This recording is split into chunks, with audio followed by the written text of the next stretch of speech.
in the box. I'm such a nice person. Like, it's literally. That's what I think about my camera, the Sony A9, just on the floor. Oh, well, we're live now. Jeez. Oh boy. That was probably. Oh my God, Steve is first. Welcome, Steve. Shit. Welcome. You're always first, man. What is? Except that one time he was not first. I was kind of worried there. Yeah, he was like, what, 6th on your video? Too much pressure, man. Too much pressure. How do you do it, Steve? How do you do it? I think he's probably planted a bug on us or something. So he knows exactly when. Yeah, he has a scripted bot every time something like gets uploaded from us. Boom. I know. There's just a bot that like puts first. Leo's catching us live. Leo, welcome. Hey, Leo, I booked my ticket to London, so see you then. See you then. Whoever is going to be in London and on first week of September, I'll be there. So who's down to shoot some small video? Do a small meetup real quick. Take me out to I don't even know what to do in London. I want to go to the Doctor Who museum, but that's like 3 hours away. It's actually in Cardiff and not in London, so I feel like my whole London trip has been ruined now. I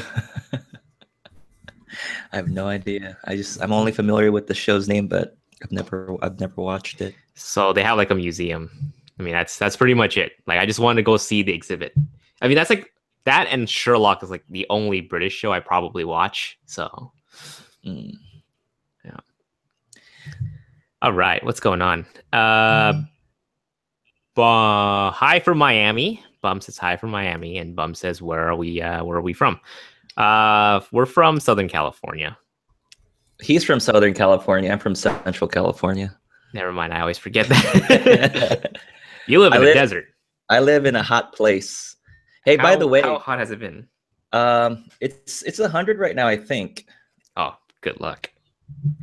Yeah, it's probably like 90, 90 plus in the up there's right now. But we've been having a heat wave here, and yeah, there was some other guy that messaged me, man. It's like 99. I don't know. Oh my gosh. He messaged me. He said he's from Bakersfield. He's in the same area as me. His Sony A9 overheated too. I think I saw that.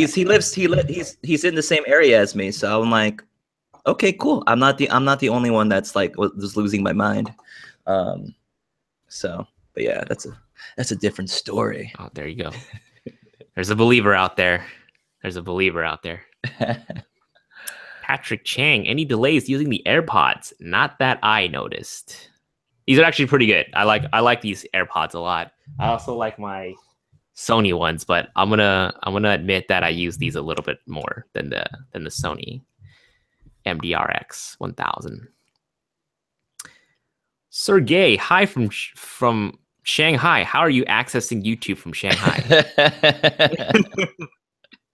I thought YouTube was banned in China. Hi, Sergey. Maybe some VPNs. Maybe. Oh, maybe he won't get in trouble. Wasn't born in China. Pat Adolfo, I just came in. British show? Doctor Who? Yeah. I want to see the Doctor Who museum. Jeremy's from Toronto. Hello, Jeremy. Steve says, Danny's display quality is on par with a potato. I think I'm reserving my bandwidth before the show starts. So yeah, I'm always very worried that when Danny starts cutting out, I'm like, uh-oh, I'm going to have to solo this show. Like, I will start sweating. I'm like, oh, Danny, please stay alive for the whole show. Please. Have you solved your Verizon issue with your, whatchamacallit? All right, so check this out. I have the Verizon family plan. There's 4 of us on this. And then I had the jetpack on the Verizon plan. And so what happened was this jetpack got 10 gigabytes of unlimited, unlimited 4G, right? Up to 10 gigabytes. And so I I said upgrade it to 20 gigabytes.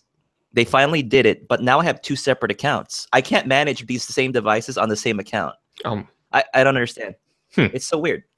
So now I'm spending like $450 total, paying all the plans and also this jetpack, because to get 20 gigabytes of data was pretty expensive. Ouch. So yeah, but you're still fresh, right? Fresh in your 20 gigs. We don't have to worry about you cutting out. Yeah, we just started the 20 gigs right now, so I've been like, haven't used it at all. Don't let your students use it now. Your students drive like outside your house and start connecting to your Wi-Fi. You wouldn't even know it. Start siphoning your data. Really strange.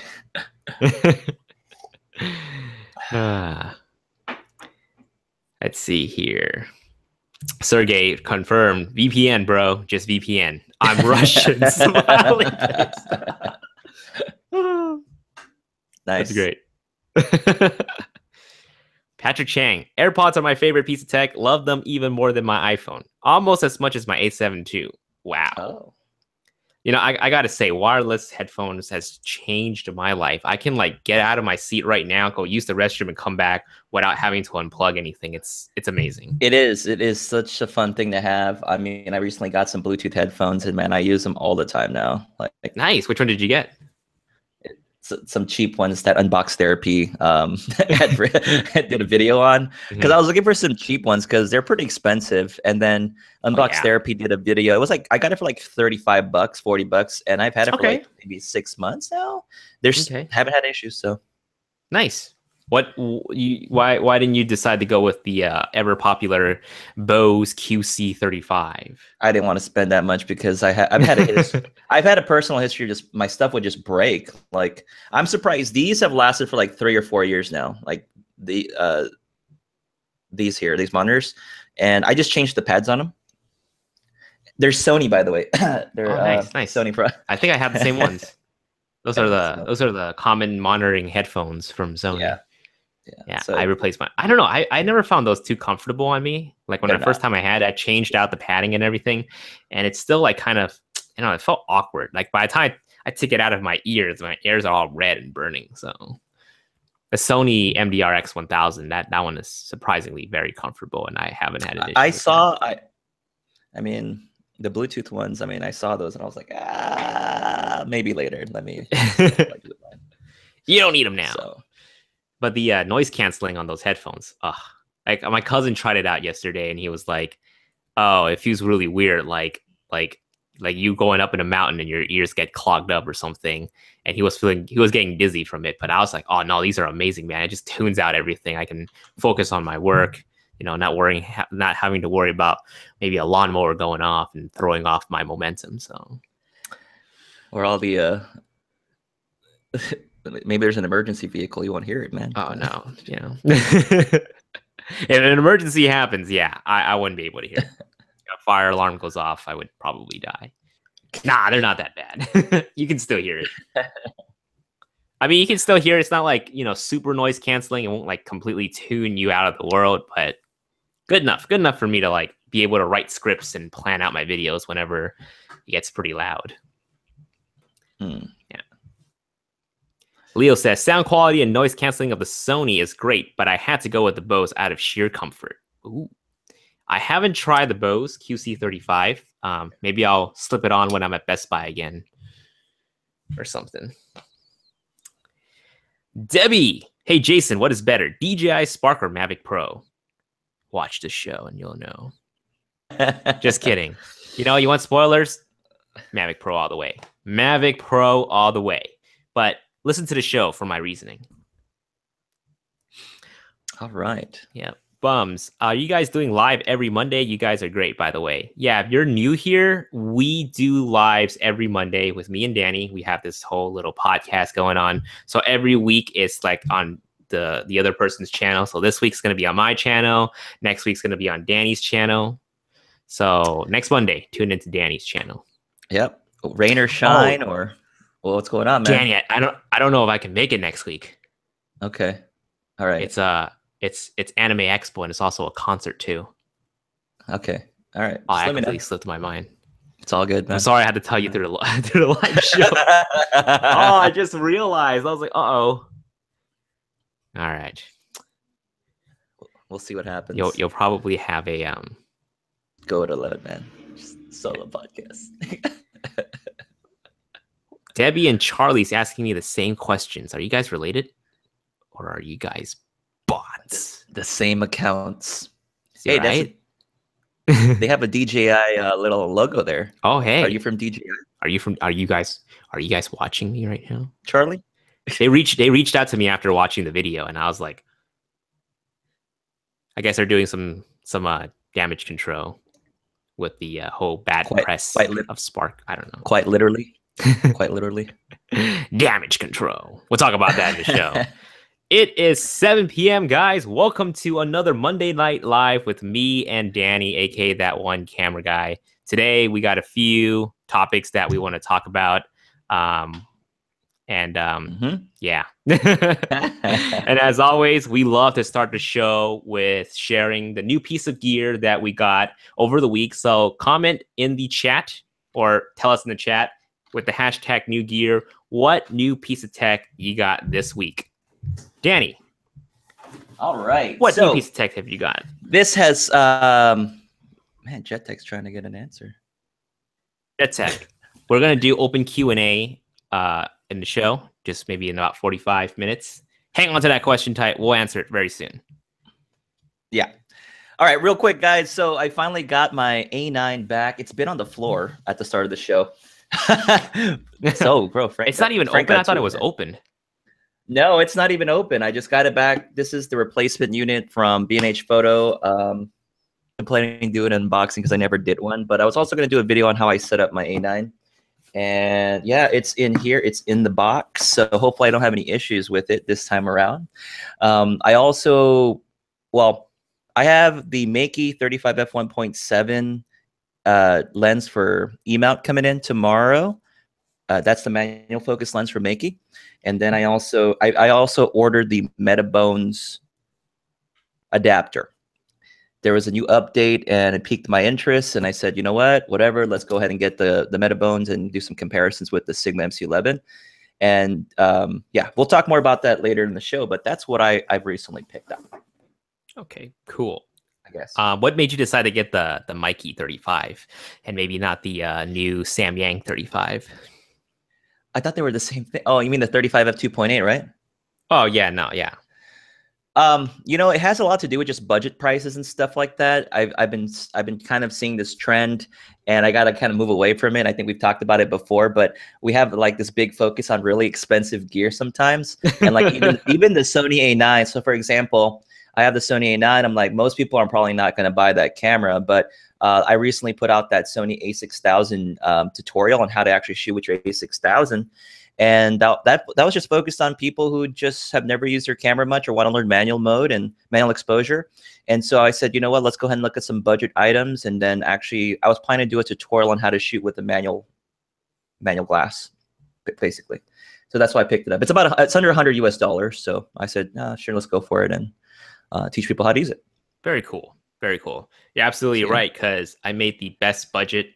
I made the best APS-C lenses for the 6500, 6300, and the majority of the comment I got was, "That's not the best. Those are too expensive." And I was like, "Well, they're the best. I didn't say they were the best budget lenses." So I'll definitely have to make a budget edition one soon, but maybe Danny, you'll beat me to it. And if you guys are new to the Sony, you're looking to pick up, or new to photography in general, Danny just released a very awesome starter guide for the A6000. Goes over the menu very detailedly, so check out That One Camera Guy after the show. All right.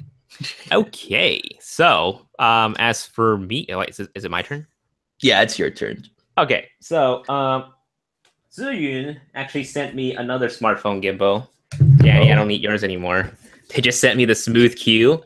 So I'm going to unbox this maybe like sometime this week. So now I have 2 smartphone gimbals. Technically 3 smartphone gimbals, a little too much.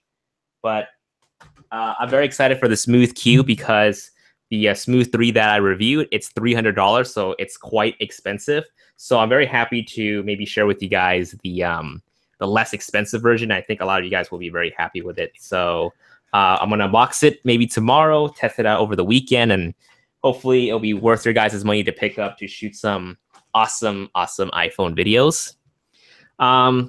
Also, this just came in. If you guys are familiar with Moment, the iPhone lens company, they shipped out my order for the wide angle for the iPhone lenses. So just let me go ahead and demo this really quick. So this is the case that you need to mount this little tiny lens. Hopefully it'll focus. There we go. There we go. All right. This little lens right here. And you just slip it in and turn it, and that's it. It turns the iPhone into a wide angle lens camera. I also have one that's a telephoto lens. It's a 60 millimeter. Also fits in here. So I'm very interested in trying out these lenses on the iPhone with the Zhiyun Smooth Q and a Smooth 3. So it will sort of be like a iPhone videography review sort of thing. So definitely look out for that. I'll have a video on those very, very soon. Nice. You know, I've always been curious about those adapters, and it's just I don't know if the quality is like super good on those, or do they have a front-facing one as well, or just the rear camera? The rear. I think these are just all rear cameras because they want to take advantage of the better sensor, the better quality, the faster aperture of the phones. So I think they're neglecting the front ones.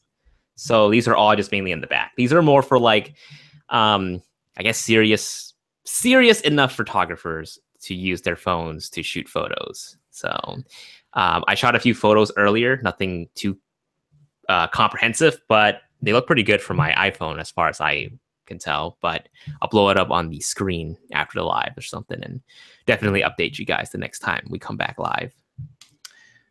All right, let's go ahead and jump to the gear from our audience. Cool. Let's see here. If I have this correct, Frank Gonino, I think hopefully I'm saying it right, got 2 Sony A9 cameras. That is some crazy fire you got there, Frank. Send me one, please. Oh my God. Send me an A9. I too had also 2 in my hands at some point, but I do not now. But hopefully they work out for you, man. Hopefully you're enjoying those cameras. Let's see here. Kevin Yen says, #New Year, got the Peak Design Everyday Backpack and pre-ordered the 16 to 35 G Master. Woo!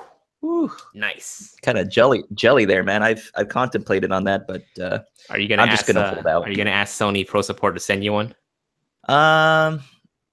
We'll see. I think I'm more inclined on the 100 to 400 right now. All right, but we'll see about the 1635.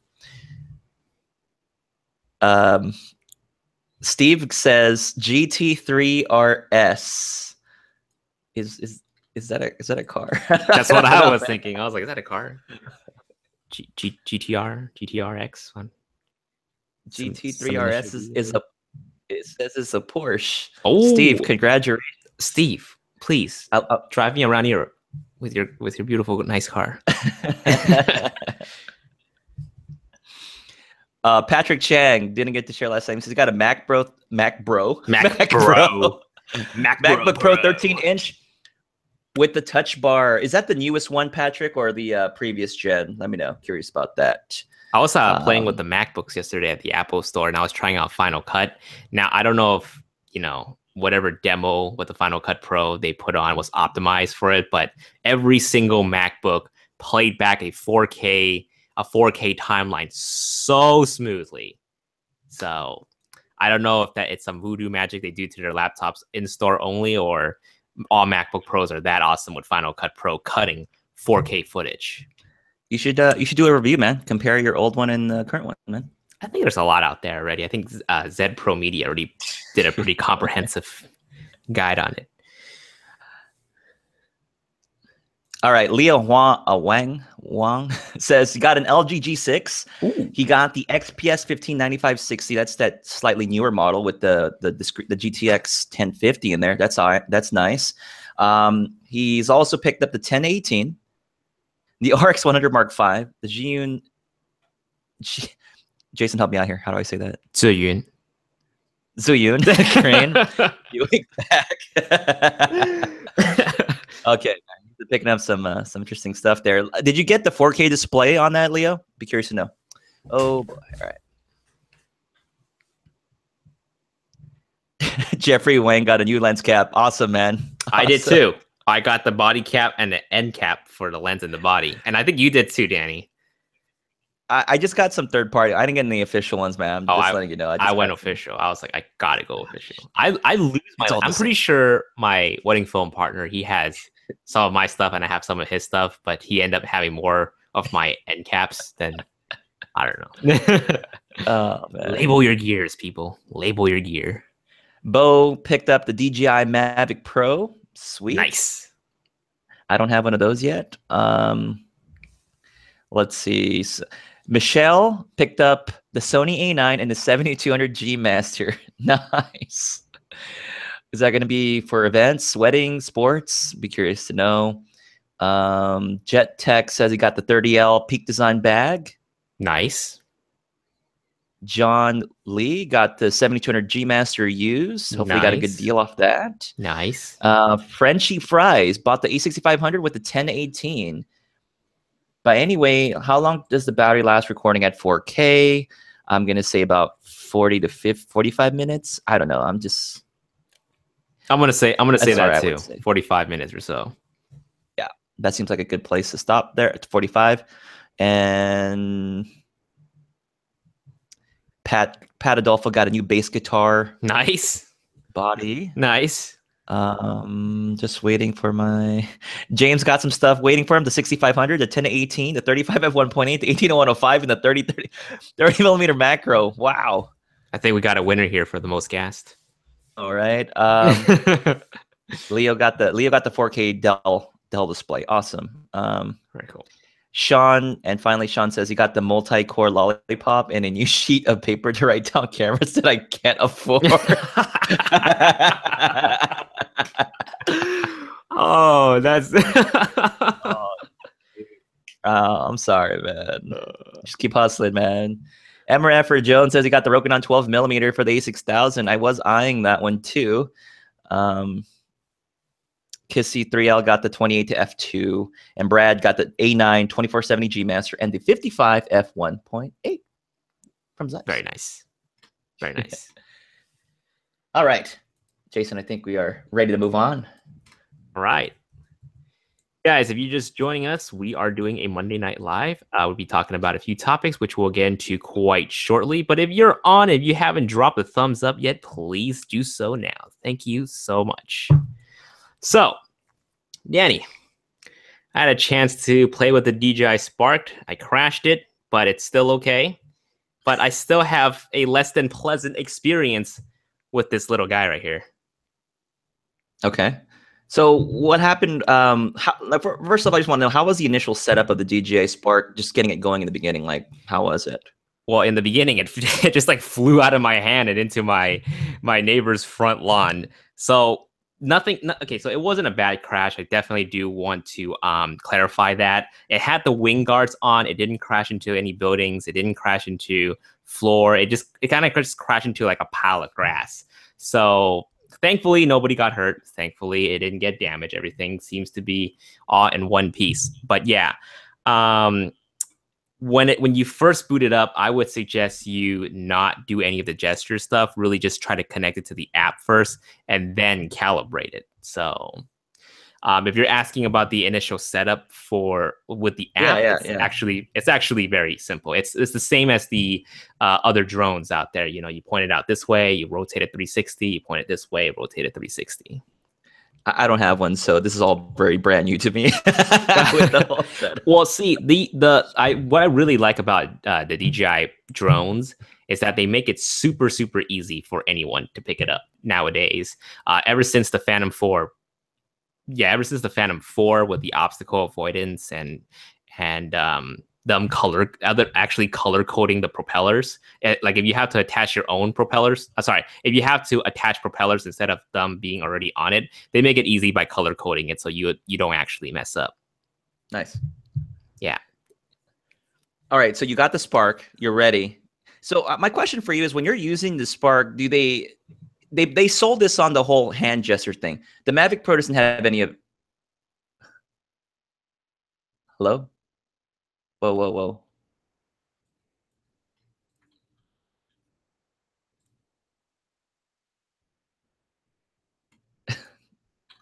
Hello?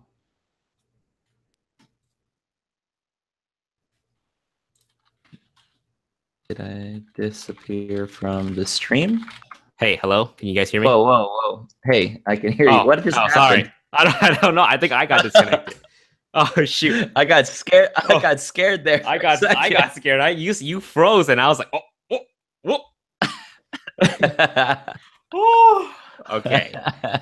This is the second time I've been having some crappy connection. So I'm gonna knock on wood that we stay alive for the next 45 minutes.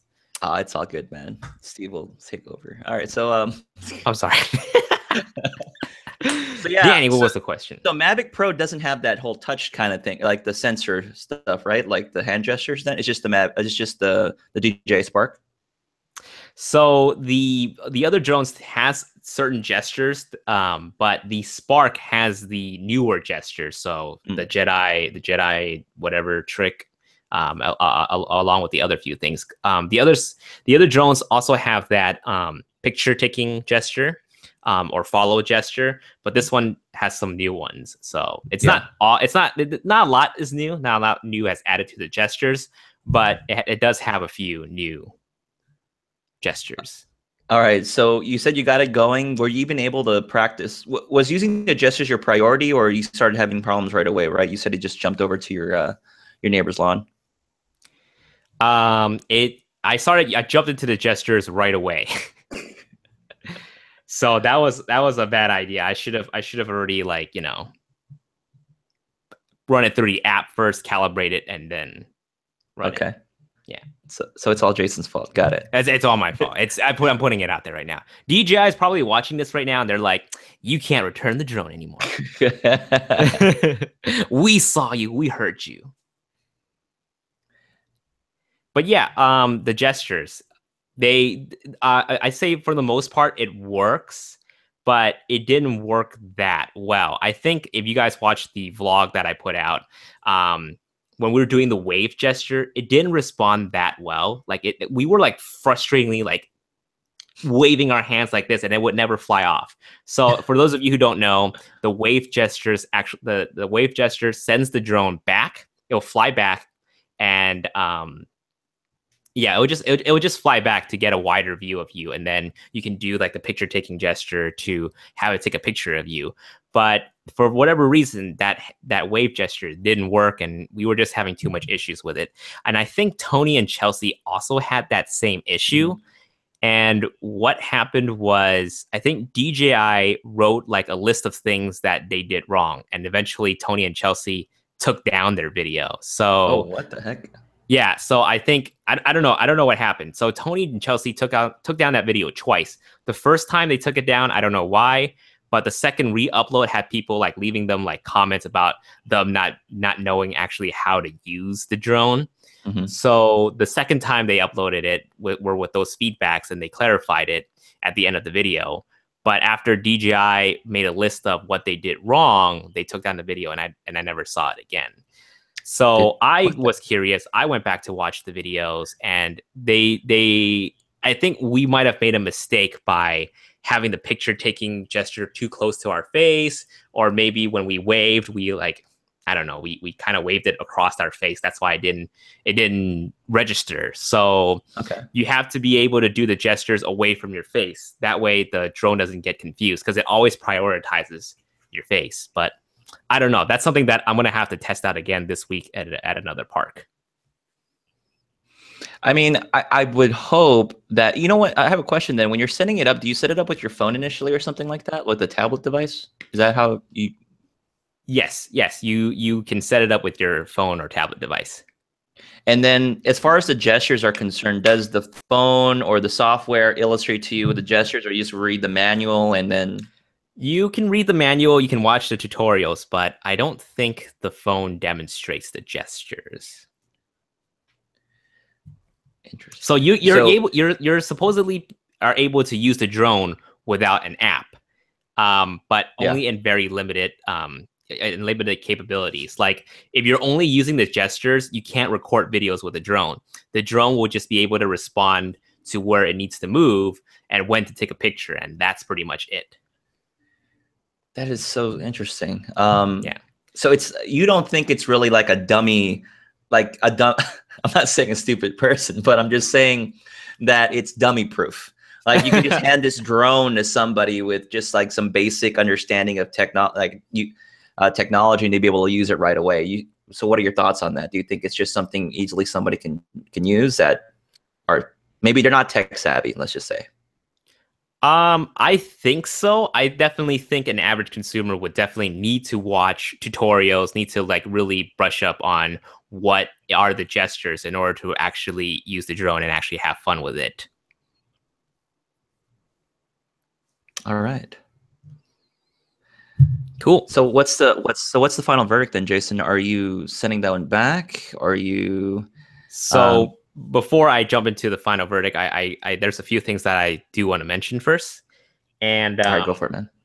And so we were just talking about the gestures, and I'm not gonna lie, the gesture novelty kind of wears off.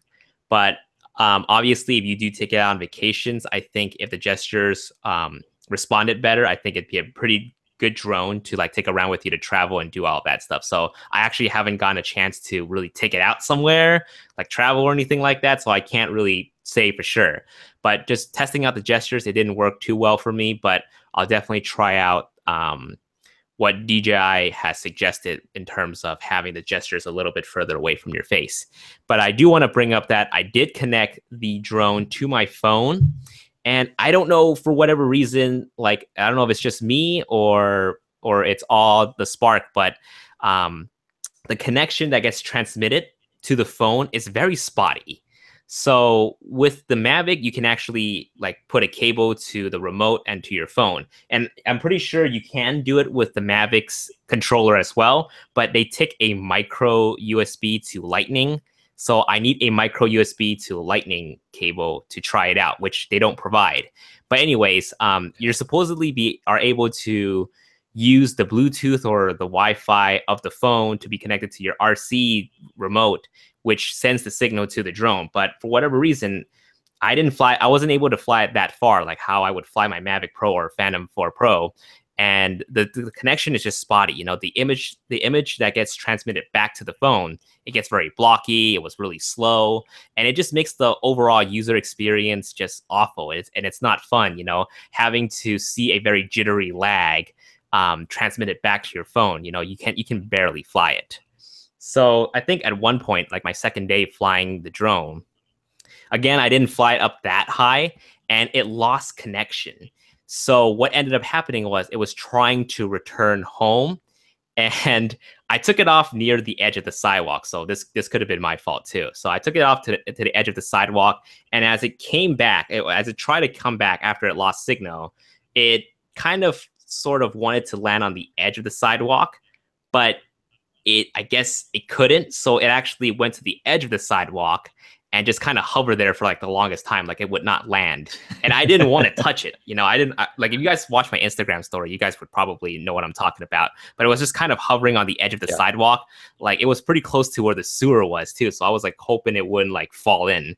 But I stood there like an idiot for like 15 minutes waiting for the battery to die because I didn't want to touch it. I didn't want to cut off my finger or my foot or anything like that. So I just like waited until like it ran out of battery before I retrieved it. And I couldn't reconnect it with the remote. My remote wouldn't respond to me at all. Like I wasn't able to power off the remote. I wasn't able to use my phone Wi-Fi to connect back to the drone. So yeah, my overall experience with the DJI Spark has been pretty horrific. So when there is a strong connection with the remote, it's not that bad, but more than most of the time, I was having really spotty connection. So I guess my final verdict would be, I think again, I can't really give my final verdict yet. You know, there's still some stuff that I need to test out. But my thoughts are, if you are an average consumer who is just looking to pick up a fun little toy drone, I think this is pretty damn good. But if you are like a filmmaker, you're somebody who shoots a lot of videos, you know, you're really into that aerial stuff, I don't think the Spark would be what you're looking for, because I think they just crippled it so much that it's just easy for an average consumer to not crash it or, you know, have any horrific accidents with it. So yeah. Are you how much time do you get with that compared to the Mavic Pro? So this one, I say you probably get like about 15 to 20 minutes of battery life. With the Mavic, I got close to 25 to 30. And the funny thing is, after I flew the Spark, I flew my Mavic, I was like, wow, I have a lot of battery life. So in comparison, the Mavic feels like it has more battery life than the Spark. Okay. All right. Cool. So we don't have a final verdict. We'll find out later from Jason what he decides to do. I'm gonna fly it a few more times before I make any, because like, again, I don't think I would be able to give it a fair review just coming from my perspective. Maybe to an average consumer, it's probably the most perfect drone, but for someone like us, especially for someone like me who flew the Phantom 4 Pro and the Mavic, who really enjoy flying those, downgrading to the Spark feels like it's not there. Yeah. Whew. Should we read some of the comments? Yeah, go for it, Jason. Man, I saw a lot of comments went by, so. I'm the Brown says Jason needed a private moment. Need to gather my thoughts, you know. Let's see. Photo Mike. It'd be pretty funny. DJI, Patrick is suggesting DJI agents had actually disconnected you right when you were going to say something really off about them. They sent like an Inspire with like a antenna block and just like shut down my whole house. That'd be funny. Michael says, Michael's saying, Michael Mistro's going on, man. He says, are you saying the DJI Spark is overheating on you, man? It does get pretty darn hot, you know, but it's probably because I'm like flying it too close to the sun or something, but it does get pretty hot. Let's see. Frenchy Fry, will the Mavic Pro ever have quick shot feature like the Spark does? I don't know. I wouldn't hold my breath for it. I'm not too familiar with how DJI handles their firmware updates, so that's something that might be for someone else. That question might be for someone else. Michael Mistro dropping the $10, man. Michael, you're awesome. Thank you so much, man. Thanks, Michael. You're awesome. Let's see here. Leon Trung, gesture sucks. It doesn't like my small Asian hands. Yeah. Well, it's made by Chinese people, so you would think they make it. You know, I was gonna say that earlier because I was gonna say, hey, maybe they can't track your face because you're Asian. You know, your eyes are so small or something like that. And then I realized that, oh yeah, it's made from Asian people. So I was like, I would hope that they set it up in such a way it would work. It's made by Chinese people. My Chinese brethren cannot fail me. All right. Let's see here. Let's see. Nathan says, "Whoa, they took it down. WTF?" I don't know if Tony and Chelsea put it back up, but I think like a couple of days ago, I didn't see it. Frenchy Fries, want a Phantom 4 Pro camera on the Mavic 2. Me too. That 1-inch sensor size. Nathan says, maybe 14, 40, 30 for the Spark would be a good sweet spot. Yeah, I think so too. The Spark has very limited manual controls. Manual in the sense that you can control the shutter and the ISO, but you can't control your white balance. You can't put grid marks on it. Like everything in the video menu page has been completely removed. So you are not able to do any sort of manual controls aside from shutter and ISO.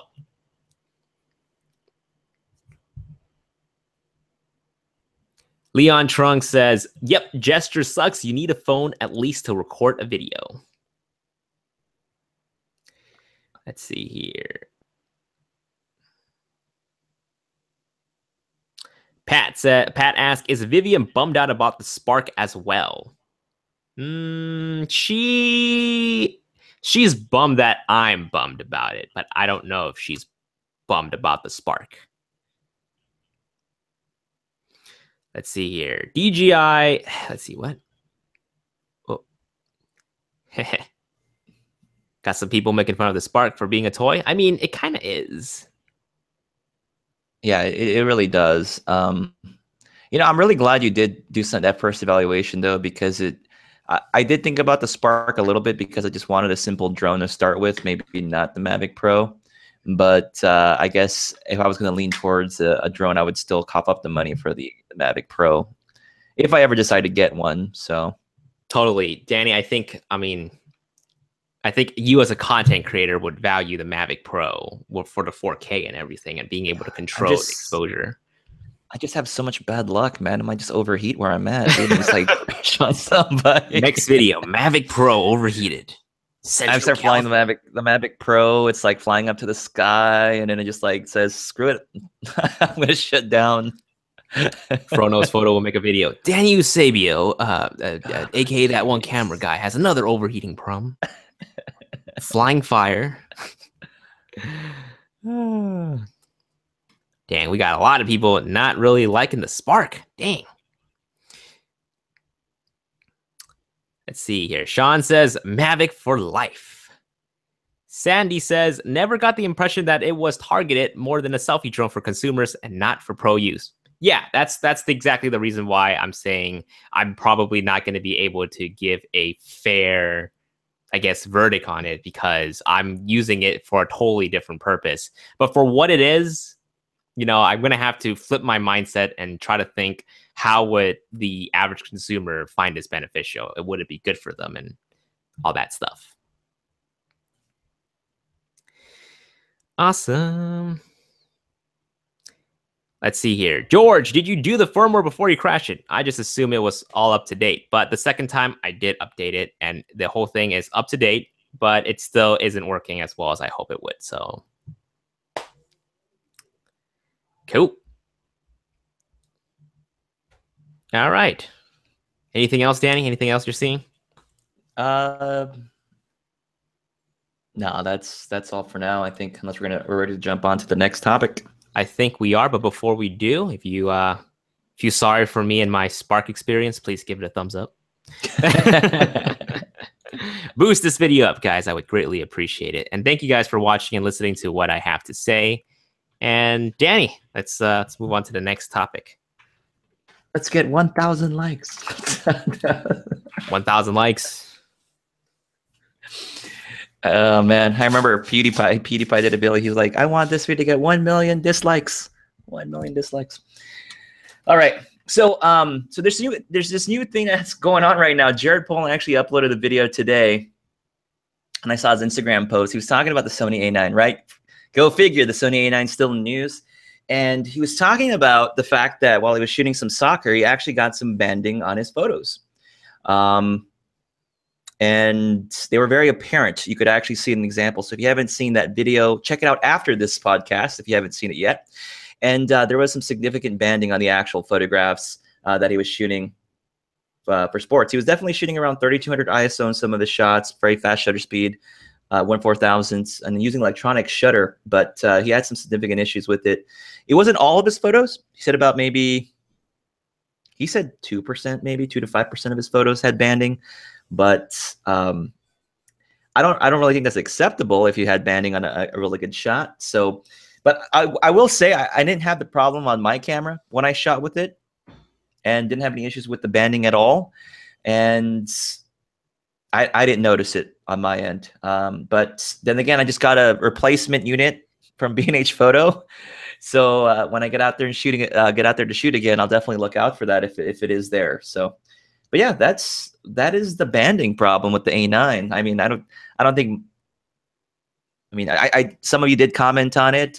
Be curious to know if you've seen it on your camera or not. But yeah, that's the Sony A9 banding problem.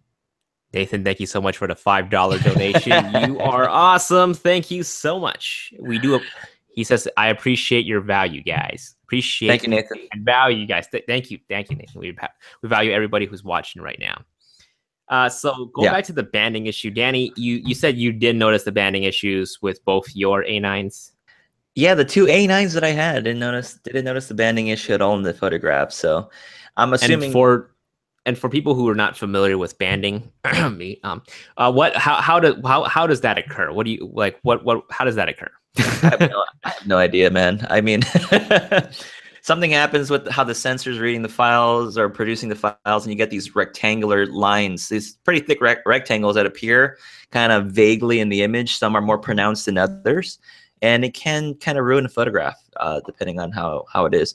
Now, the Sony A9 they already brought up a banding issue with the A9 earlier. I didn't have it, so I didn't really read into it too much. But they were saying, I think Digitaloid or one of these sites were saying they were getting banding at ISO 100, where you usually expect to get it at higher ISOs. I think Canon's really known for banding. If you push a file in the Canon camp, like if you push the shadows on a Canon RAW file, you'll definitely see a lot of banding, which is a lot of these streaks that happen in your files. So I don't know. Personally, for me, where I notice banding the most is probably when it's indoors, maybe with like a bad lighting or something, and then people would tell me to change my shutter speed, and it would usually fix that. And this is speaking in terms of video, but for photos, would it happen outdoor as well? Yeah, I think that's the case. Yeah, outdoors would cause it too for some reason. I don't know, that particular unit that Polin has is just having so many issues with it. I just don't know. So he was having bandings both outdoors and indoors. I'm sorry, I haven't watched the video. I just saw the outdoor photos. Well, I'm assuming the soccer match that he shot was outdoors. Okay. And towards the later evening, I'm assuming towards the later afternoon, just from the look of it. So cool. Yeah. Awesome. Let's jump into the comments really quick. Casper, the question is for Jason. Are you getting the A9 camera? Holding out for the A7 III. Sean says, I would give money if I knew how. Click on that super chat button right under the chat right there, next to the smiley face. Yep, next to the little smiley face. Thank you, Sean. You're dope. Awesome. Thank you so much. It's the thoughts that counts. Yeah. I see. Pat says, couldn't he just switch to mechanical? It drops the shutter speed, Pat. I think it drops down to like 5 frames per second, I think. So I don't know. That could solve it. Nathan, sorry. Go ahead. Nathan, the photo video shooter Mark has banding issues with his X-T2 Fuji.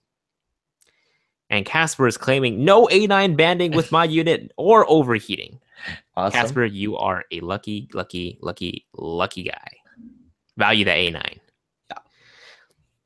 David Oster, hi guys. I think he is crazy. Why shoot at 1/4000? He is shooting a soccer match, not trying to stop a jet. He said he had no banding at 1/1600. It is a non-issue. And let's see here. LJ says, I'm late. They say the spark sucks. LJ, watch it again later. It'll still be up later. Michael says, happy birthday, David Osler. I'm the Brown. Happy birthday, David. David, is it your birthday? Happy birthday, David. What did you do on your fine birthday? Take some photos with your A9. Let's see here. Sean asks, is Danny a Sony or Canon shooter? I am. He's a Nikon shooter. He's a traitor. I don't even have the Nikon stuff anymore, but I got the 5D Mark IV here. I mean, I've got Canon stuff. I have both. I have Canon and Sony. Pretty close to my selling off the Canon gear, but still waiting. Probably shouldn't wait anymore. The problem was when I got the 5D Mark IV, I got it at retail price. You know what I mean? And trying to sell this 5D Mark IV right now, I'm going to lose so much from the value. And so I was like, I should just hold on to the camera for like another year because I'm just going to lose so much money.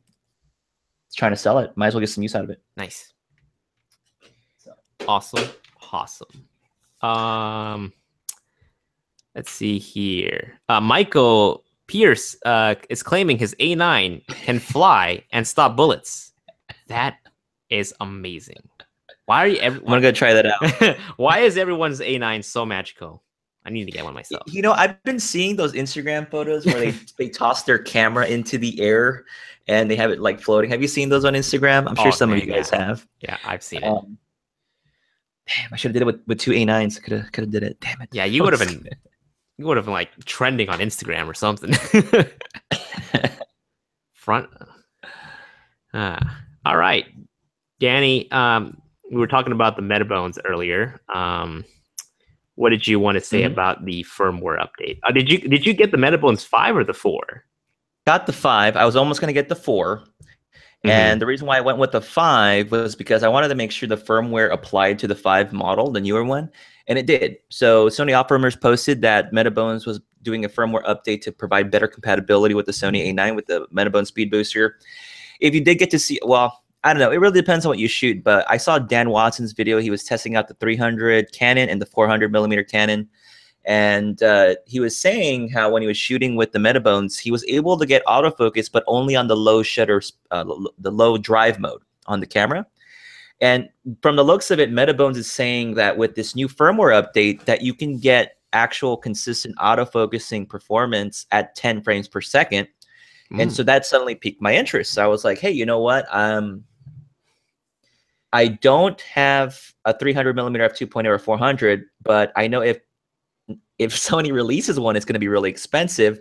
So I figured I might as well do some tests with that Metabones and see how well it works. I'll test out the 7200 f2.8 that I have from Canon, see how that goes first, and then maybe rent a 300 or a 400 and give it a shot. So if it works at 10 frames per second, I'm going to be pretty happy. I think 10's good.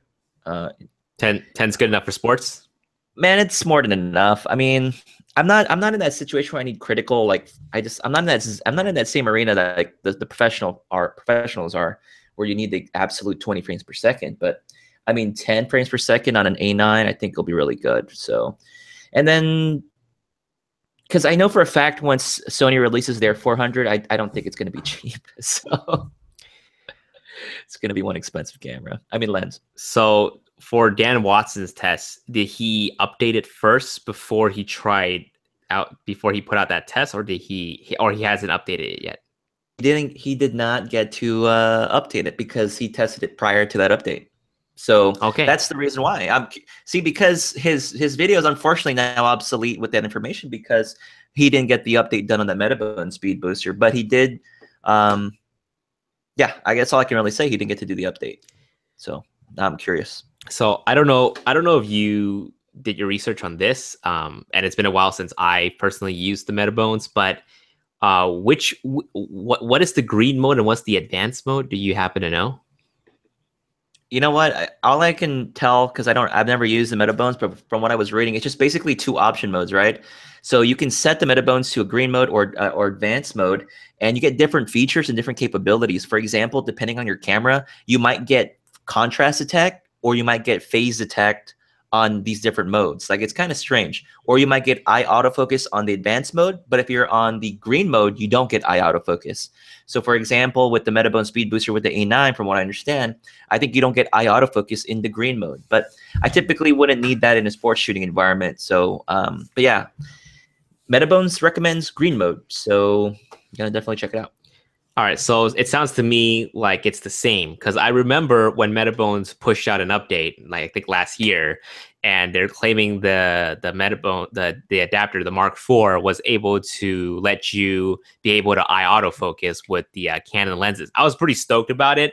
It didn't work that well, but it's definitely there. But it did, like, unfortunately, kind of cripple with some of the other things about the adapter. So the focus wasn't as fast. So they later issued an update, a follow update, where it reverted the firmware back to the original before the eye autofocus, and that for whatever reason, that firmware was way more stable and way more better. So it looks like they still have that option, either the green or the advanced mode. So I see nothing has changed. But from what I remember, yeah, the green mode, if it is what it is, the focus was definitely really, really solid, I'd say. I was using the 7200 with my A7R2, and I was shooting concerts with it, and it performed pretty darn well. I mean, like, there were some missed focus, but I'd say that happened maybe like 15 to 20% of the time. So it wasn't that bad. The hit rate was definitely really good. Don't scare me, man. 15 to 20%. Wait, I don't know, man. Like I meant to say it's not that bad. Maybe 10%. All right. Okay, cool. Let's head into the comments. But before we do, Danny, I think we're good on the topics, right? Maybe open Q&A now. That's pretty much it. Yep, open Q&A.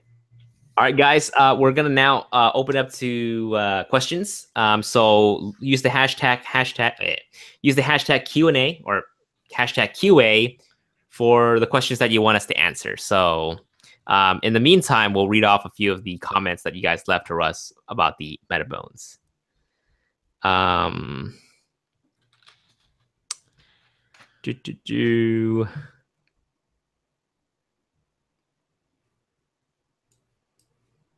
So Soli Cortez says, just tested the firmware update and it works great. A6500 and the Canon 18-135 finally focuses. Nice. That's good. Nice. I think that was a particular update on those, but that's good. That's good to know. Nice. Leo, did you guys watch Fro's video on banding? We did. We talked about that already. Leo, if you want to revisit the video, I think it's sometime in like the 30-minute mark or something that we started talking about it. Sean says, but is 10 FPS enough to stop a jet? There will be a video on that made by Danny. Man, I haven't been to an air show in many, many years. Many years. Soli Cortez, and my God, video autofocus with the 18-35 Sigma in advanced mode is even more amazing than before. Use advanced mode for video, green mode for photos. Oh. Okay. Oh, thanks, Sully. That's very interesting. So if and when, I guess it's a matter of if now. If I do pick up another Metabones adapter in the future, I'll definitely try it out. Let's see here. Soli Cortez, AF for photos sucks when using advanced mode. Don't do it. Only use advanced mode for video. Okay. Gotcha. Casper says, Jason, you'll love the A9. Don't listen to Danny. Danny's not telling me otherwise. Danny's telling me to get it. Yeah, man, the A9's awesome. I just don't want. I unfortunately deal with that overheating issue in my area, man. I just don't know what the deal. And another photographer in my area has experienced the same thing from what they've told me. So, I'm not the only one out here. It's just really hot. Cool. Awesome. I think George says, I use the 4, I guess the Metabones Mark IV, with the A7R2, A6300, A6500. Works okay. Sometimes it frees up. Yeah, I've had that issue where when I mount the 50mm 1.4 from Canon with the Metabones, it would lock up. It was the weirdest thing. Like the shutter would just close off. It wouldn't respond to any commands, and I have to like turn off the camera, dismount the lens off the adapter, and poke at the camera shutter until it like flies back up, and then get it working again. It was, yeah. This is why I always say in my videos, use native lenses, because adapting lenses can be very unpredictable sometimes. Yeah, right now for me, the adapting part is really a stopgap until Sony's able to get some lenses. So, but yeah, we'll see how things go. Just still waiting for some more lenses from Sony. Leo, damn, did I miss the A9 discussion? I had to ran off for a bit. Yes, you did, Leo. Rewatch later. It'll still be here. Soli Cortez. Oh, wait. That's not a question for us. JW Studios. Yo, I'm back. 18-135 is a great lens. I had that lens until I sold it. It's great. Jet Tech. I just apologize for my earlier pushiness with my questions. Please answer if you would like. Jet, no worries, man. What is your question again? I'm terribly sorry. Oh, he posted it there. There, where? Okay. All right. Okay, here we go. I'm thinking about upgrading to the Sony a6500 for my Canon Rebel T6i. Should I upgrade to the camera or just get better lenses for the Canon? Jet, it really depends. What are you looking to use the camera for? Sometimes it's just a matter of just picking up some better glass for your camera will solve some of your issues. So if you're looking to shoot videos like 4K videos and you really want that really solid autofocus for video, go with the A6500. But if you're just shooting photos, the T6i with some better glass is going to be a good camera. Danny? Yeah. There's just a lot of third-party options from Sigma, from Tamron, from you just have so much options with the Canon system, and it's so much more affordable. But honestly, if you want 4K, like Jason Vong was saying, you're definitely gonna have to go that route. So that's just the bottom line. Well, one of your choices, by the way. I don't know if you're just taking pictures or not, but if you're just doing photos for the most part, the T6i is very, very decent. That's how I would look at it. If you're budget conscious and you don't need 4K, I would stick with the T6i and just pick up some glass for that. But if you're already dead set on the 6500, we'd have to know. I would have to know a little bit more about your situation. Cool. And then Michael, yeah, let us know. Michael Mistro asks Q&A, what your thoughts are on just using primes for weddings?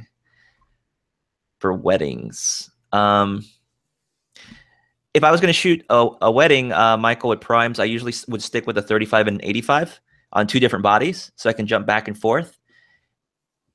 I haven't shot enough weddings to really say anything specifically. I'm like not the best person for it, but if I was shooting an event, I would typically use a 35-85 combination, maybe a 70-200 for the wedding, and a 35 on the wide end. That's just my take on it, Michael.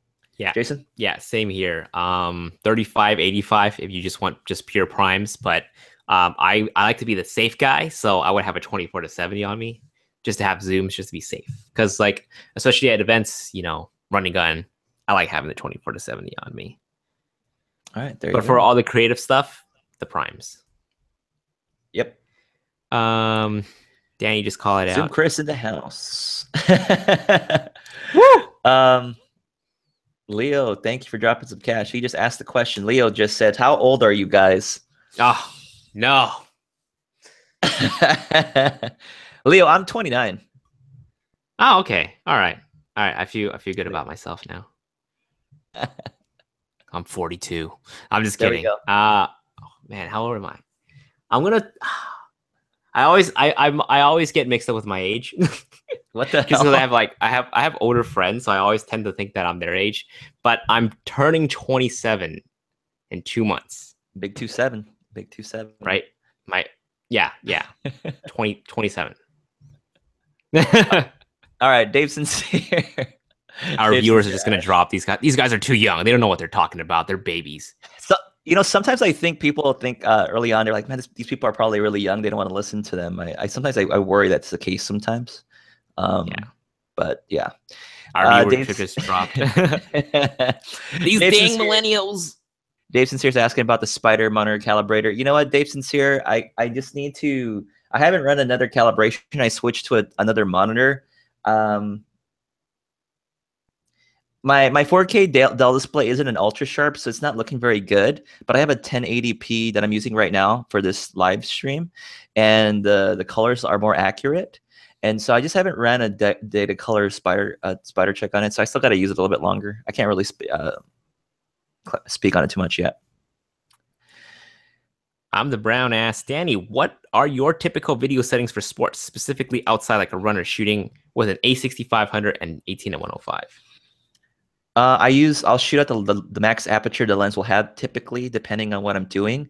So I'll make, for example, the 18-105, I'll shoot at f4, and then I'll crank up the shutter speed based on the brightness, because obviously I don't have an ND filter on it.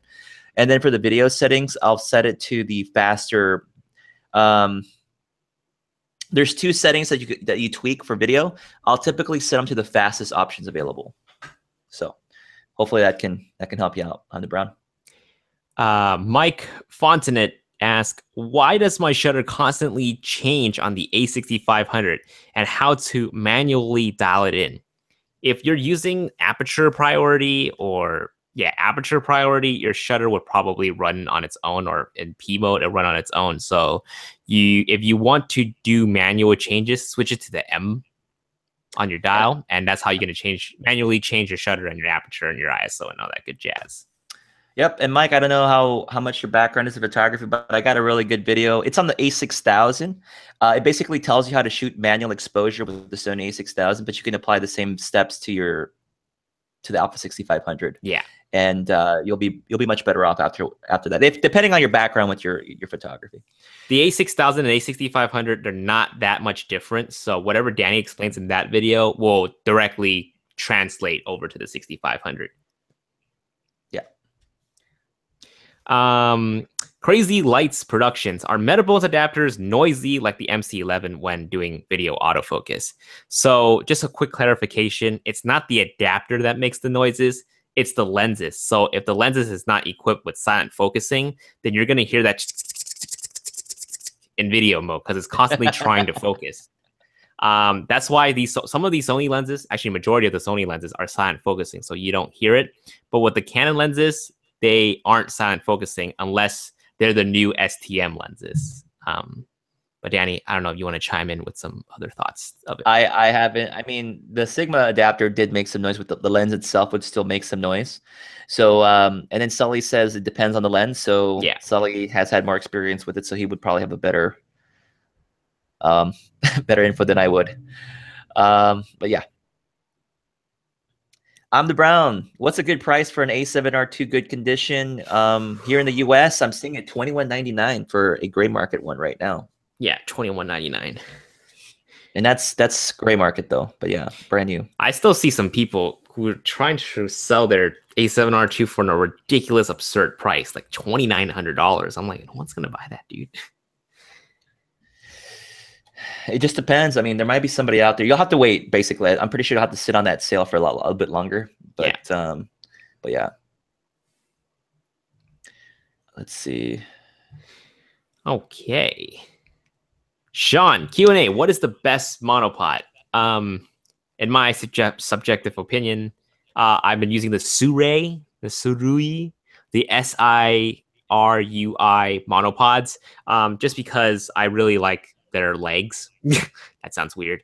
But they have thick legs. That also sounds kind of weird, but they're a lot sturdier than what you would find from Manfrotto. Like they're able to stand on its own, which is great for lightweight mirrorless setup. So I definitely like my Surui monopod. I heard some weird noise earlier. It was like, I don't know what happened. It threw me off.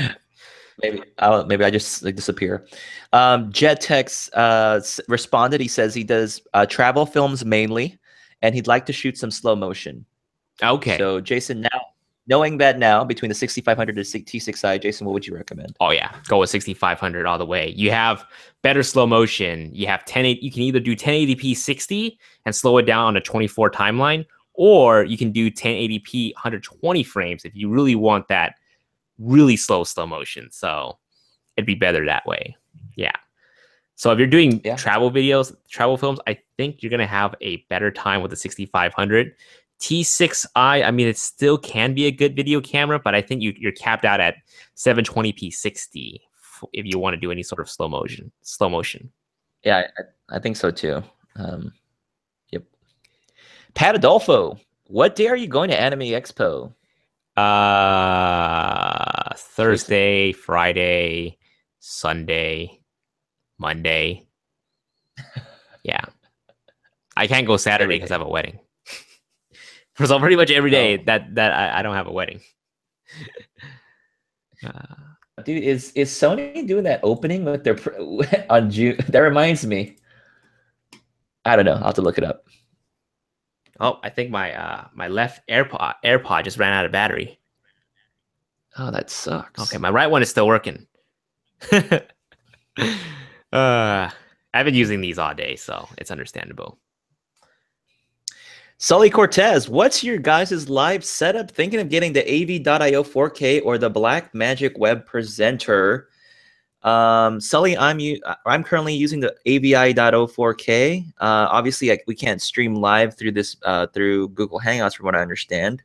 And I just connect that straight to my Alpha 6300, which is what's filming right now on the 10 to 18. And then I got the Rode mic, the Rode NT dash USB here for audio. So that's what you guys are hearing for audio. I'm not familiar with the Blackmagic Web Presenter, unfortunately. Jason, your live setup? So I'm doing the I lost I lost the hearing a little bit. I assume you asked me what's my setup, right? Okay. Yeah. I'm using the Blackmagic. What you call it, Danny? What was the one you got? I have no idea. Studio. I'm using the Blackmagic Mini Recorder Studio. So far, when it works great. But for some reason, I always have to restart my computer when it's not sending signal to my laptop. So it kind of gets frustrating because, you know, like I guess like I have to spend at least 5 to 10 minutes making sure it works before the live. So that's my only gripe about it. I don't know if it's the streaming device or it's just my laptop. Yeah, and so just to kind of expand on that, I have 3 capture cards, right, that I was running with, and I think I saturated the bandwidth on my computer to the point where some of the signals were dropping off. So for example, I had a 4K signal going to OBS, and I had a 720p signal and a 1080p signal. And then for whatever reason, my 1080p signal from my Elgato was dropping out, and I think I was just running the bandwidth on my desktop computer. So, but yeah, I do have some issues with the AV.io. Sometimes it kind of peaks out, kind of goes off and on once in a while. So I'll have to restart my computer or something, or disconnect the cable and replug it in to get it to work on OBS. So that's my experience there. Next question, Mike Fontenay, I think. It says, how good is the Sony 10 to 18 APS-C lens? I like it for video. It's really good for video. I don't use it too much for photos too often, but for video, I really like it. Wholeheartedly agree. Yep. Steve, should I drop 2 bags of sand on the Sigma's 14 1.8 and the MC11 adapter? What the hell? Tough question. Wait. I thought he said he was gonna drop like literally sandbags, or does he mean money? I think he meant money, right? I'm not familiar with that figure of speech. I'm not either. I'm just assuming. Shoot, I don't know, man. I mean, Sony equivalent right now for that Sigma. So if you need it, I mean, yeah. I don't know. I would say go. I mean, if you really need it, go for it, man. I'm the Brown says, FYI, Best Buy is now charging a 15% restock fee for returned camera equipment. Oh, they're catching on. They're catching on to Jason Vaughn, guys. They know it. I only bought one thing from Best Buy.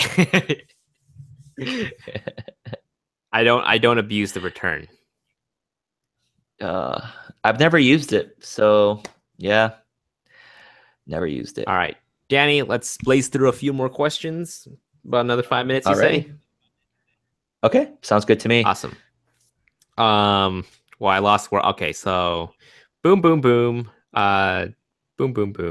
Okay. Jet Tech says, just to clarify my situation, I'm a hybrid shooter, and because I'm still in high school, I have a budget in mind.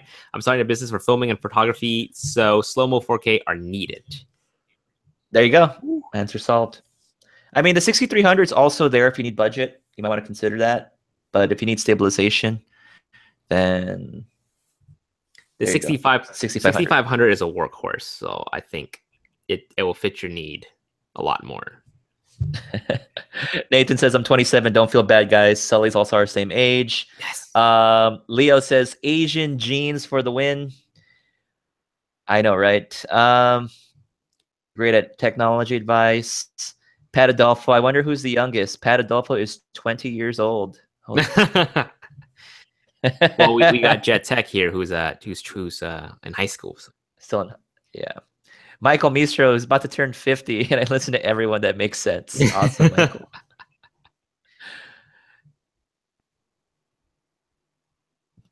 Jason, you take go for it. Whatever you see next. Okay, Michael Norman. Hey guys, I have a 6000 with a 18 to 200 lens, but I'm thinking about the 18 to 105. What are your thoughts? Shoot. I'd say you were good with the zoom, so maybe pick up a few primes. There you go. There you go. So, I mean, it depends on your reasoning with why you want the 18 to 105. But to me, they're very similar lenses. Unless you care about the image quality, I would assume the 18 to 105 has a better image quality, maybe slightly better. But for the most part, I think you can still stick with your 18 to 200 and get some prime lenses for the faster aperture. Take a look at the 50 f1.8 optical steady shot one. Look at the 35 f1.8 OSS. There's the one that Jason Vong's always recommending, the 24 f1.8 Zeiss. Heck yeah, 24 1.8. It's a little bit more pricey, but that one's highly recommended on Jason's end. But yeah, I would look at a prime first before you jump to the 18105. Kind of my recommendation. Cool. Zoom Chris Q&A. Why 2,900 is a crazy price for the A7R2? It is now. Sean, what's up, Jason? Loved your videos. I love you too, man. Sully Cortez. I love Sure, although I hear the new iFootage monopods are awesome. Yeah, I'm curious to try them out too. Zoom Chris, real quick. I would just say the 2,900. It's just that we're seeing the gray market. I know that there's a difference between the gray market and the U.S. models, obviously, but unfortunately, like the gray market is really affecting the U.S. prices, in my opinion. That's the only reason why I would say the price is really, it's kind of it's a really tough sell at this point. If you're not scared of getting the gray market stuff. All right. Oh, good point. Sean says he's 17. A diamond cut. What do you guys think about the A6000 and the Atomos Ninja Inferno combo? That's all you, man. If you want, you can get the Ninja Inferno to future-proof yourself, because I believe the Ninja Inferno is the one that can shoot 4K 60, right? If you're looking to do 4K 60 with your 6500, that's not how it works. So the only reason why you would get the Ninja Inferno is because you want to future-proof yourself. So when you get the next Sony camera with the 4K 60, you can utilize it. But if that's something that's not a huge deal, maybe you can settle for the Ninja Flame instead. That one doesn't do 4K 60, but I think it's slightly cheaper than the Inferno. So unless you're going 4K 60 again, stick with the Ninja Flame. Cool. All right, Nathan asks Q&A. Sorry, we're gonna add any more? No, go ahead. I was gonna read out Nathan's question. Can the Alpha 6500 take a 200 gigabyte SD card? Do they do 200 gigs? I thought that's micro SD, I'm assuming, but I've seen 256 work on the 6500, so I don't think there's a problem. Okay, cool. Dave says, do you guys recommend any alternative to Photoshop? I'm gonna try Affinity Photos. Ooh, that's tough. I saw that. I saw a video on that. I've never heard of it until recently.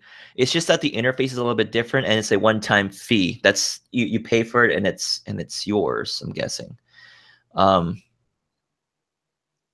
don't know. I mean, the thing about Photoshop and Lightroom is that it's a $10. I think it's still $10, right? It's a $10 monthly. It's still $10. It's Dave. It's honestly not that bad for $10, but it's definitely a way. They're super powerful. I can't live without them. So if you can, definitely go for it. But can't you purchase the Lightroom as a separate license by itself, Danny? I think you still Lightroom 5 or something. Oh wait, you can't, because it won't be able to read the raw files from the Sonys. Well, I think, can't you still get the maybe someone in the comments can mention it, but can't you still get the raw viewer from Adobe? Probably. And it should still work. I just don't think you just don't get the nice features that the newer versions release. Like you probably won't. Hold on, Dave. Did you know when you purchase a Sony camera, it comes free with Capture One? So that's a free alternative that you can also try as well. I think it's limited though. Right? I don't know how limited it is, but I think it's, yeah. I don't know how limited it is though. That's all I know. Hopefully someone in the comments, someone can help. Cool. I'm the Brown dropped $10. Did we mention that? Oh, I'm the Brown. Thank you, man. I'm the Brown. Thanks for the informative evening. You're welcome. Thank you for sticking around, man. Greatly appreciate it. I'm the Brown. You're awesome. Cool. Danny, any questions you're seeing? You want to read it out? I'm trying. I got lost again. Yeah, I got lost. Nathan is saying Sony 30mm f3.5 or the APS-C 50mm f1.8 for video. That's a tough one. 30. The 30, the macro? Is that the macro? I'm assuming that's the macro. Oh, shoot. Well, I'm looking in terms of focal length because for 51.8 on an APS-C is way too close in my opinion. You can work with the 50. It's tough though. It's tough. It's not friendly. Go with the 35 1.8 if you can. Let's see here. Steve says, bag of sand is London's rhyming slang. Bag of sand, grand, 1K, $1,000. There we go. Just do it, man. Just drop the money. Jet Tech says, thank you guys so much. I'll be stopping by next week. I really can't thank you enough. Thank you, Jet, for stopping by. Next week's going to be on Danny's channel. Damn it. Okay. All right. Leo says he's out. Shit. David Johnson says 18 to 200 is a variable aperture and it isn't as sharp as the 18 to 105. See, that's true. I definitely considered that, but I think if you want to expand the lens collection with a faster aperture, I think it'd be smarter to go with the primes. But that's just my opinion. Cinematography database in the house. What's going on, man? Oh shoot, Matt Workman. Right when we're about to leave too. I know, right? Matt doing all those live shows, man. Yeah, Matt, what's up? Dave Sincere says, I definitely take the 35 1.8 versus the 50 1.8.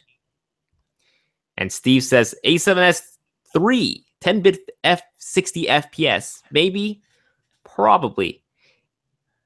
Danny, humor me. This is what I'm thinking, man. I'm thinking maybe the next iteration of the A7 III cameras will have greater variations between themselves. Like, you know how like there's not that much of a difference between the A7R2 and the A7S2 in terms of the videos. Yeah, I'm thinking they might put the A7S III on steroids and maybe give that one 10-bit with the 422 and the crazy slow-mo. And extremely will extremely cripple the A7R3 for its video features. What do you think? Am I crazy to think that?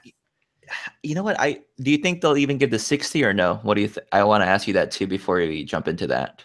I don't know. This is me being paranoid that they won't give the 4K 60 to the A7R, just because. I get you.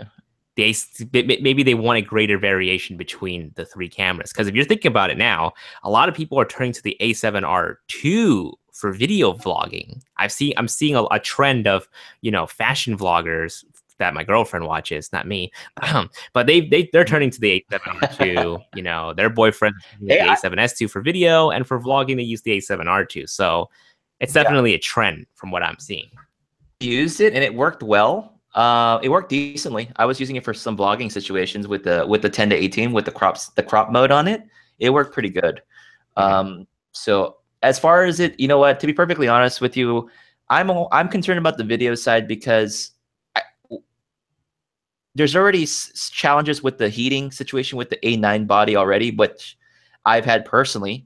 And the A7, if the A7S3 body doesn't morph or change, then how can it handle even the 4K 60? I'm just saying. I mean, I'm just being, something's got to change if it's going to be able to handle some of these other features. So, but they definitely do need to stagger it maybe more, make the A7S3 stand out a little bit more. I totally agree with that. Versus the A9. I mean, I don't agree with that. I feel like they should make it as close as possible. A7S3 with face detection. It's 4K 60, and my money's on it. The thing keeping me away from the A7S2 is the autofocus speed. Yeah. Awesome. I think we're good, Danny. Anything else? I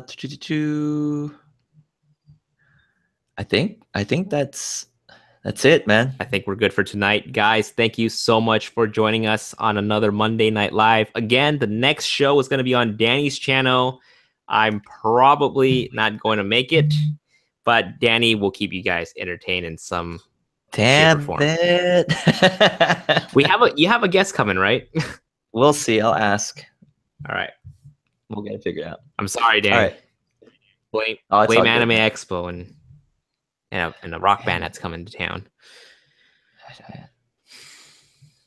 Guys, thank you again so much for joining us on our podcast this evening. I really appreciate you guys, and I'll catch you on my channel next week. So, Peace.